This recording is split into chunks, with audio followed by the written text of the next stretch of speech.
ഞാനിവിടെ 1 കിലോ ഗ്രേപ്സാണ് എടുത്തിരിക്കുന്നത്. അത് ഡാർക്ക് ഗ്രേപ്സാണ് കേട്ടോ, പർപ്പിൾ ഗ്രേപ്സ്. അതിനെയൊക്കെ നല്ലോണം ഒന്ന് ക്ലീൻ ചെയ്ത് ഒരു മിക്സിയിലേക്ക് ഇടുന്നുണ്ട് കേട്ടോ.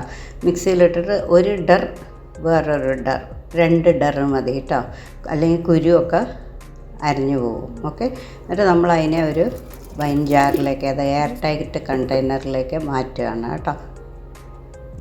നമ്മൾ വീണ്ടും ബാക്കിയുള്ള ഗ്രേപ്സും കൂടി ഇതുപോലെ 2 ഡറാക്കി അരച്ചിട്ട് വൈൻ ജാറിലേക്ക് ഇട്ട് കൊടുക്കുന്നുണ്ട്. അതിന് 1 കിലോ ഗ്രേപ്സിന് 1 കിലോ ഷുഗറാണ് എടുത്തിരിക്കുന്നത് കേട്ടോ.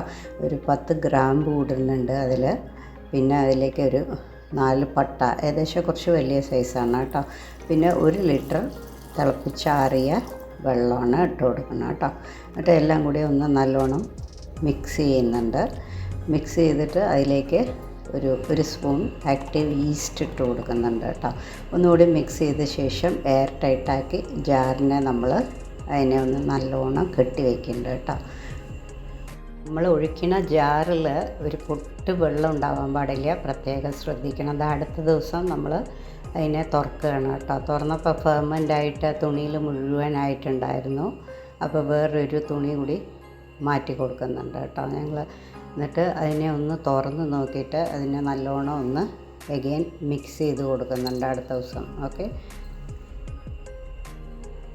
നമ്മൾ ഈ ഗ്രേപ്സ് ഇട്ടിട്ട് ഇത് മിക്സ് ചെയ്യാൻ പോകുമ്പോൾ കണ്ടില്ലേ, ഇത് എല്ലാം മുകളിലാണ് അടിഞ്ഞ് വന്നിരിക്കുന്നത് കേട്ടോ.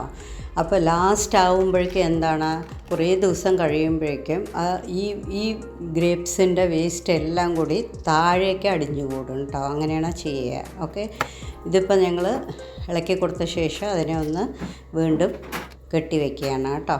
ഓക്കെ, ഇത് ഓർമ്മയുണ്ടാവുമെന്നറിയില്ല, നമ്മുടെ വൈനാണ്.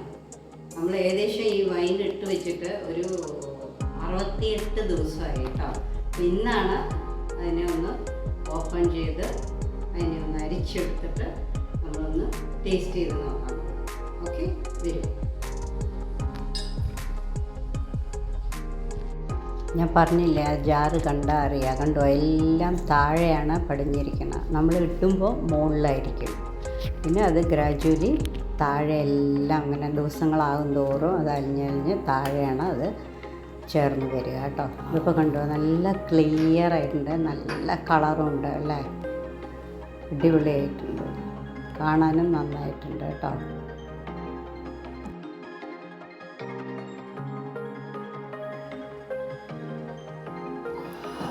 അടിപൊളി സ്മെല്ല് വരുന്നുണ്ട് കേട്ടോ. നമുക്ക് ഇതിനെ ഒന്ന് മിക്സ് ചെയ്ത് കൊടുത്തിട്ട് അരിച്ചെടുക്കാം.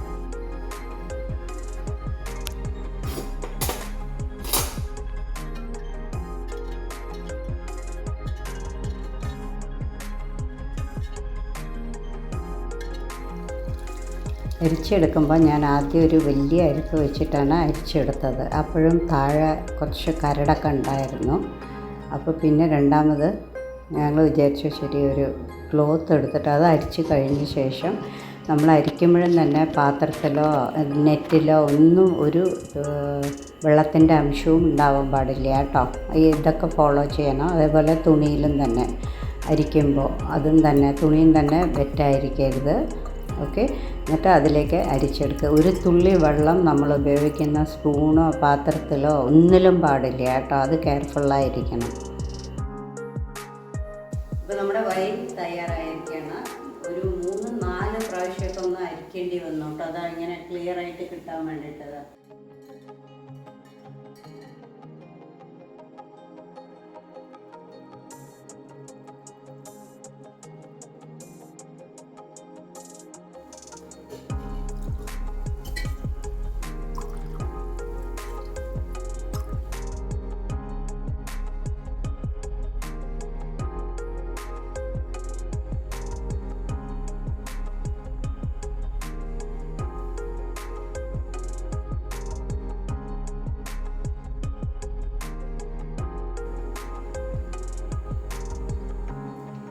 അറുപത്തെട്ട് ദിവസം നമ്മൾ വെച്ച വൈനാണ് കേട്ടോ.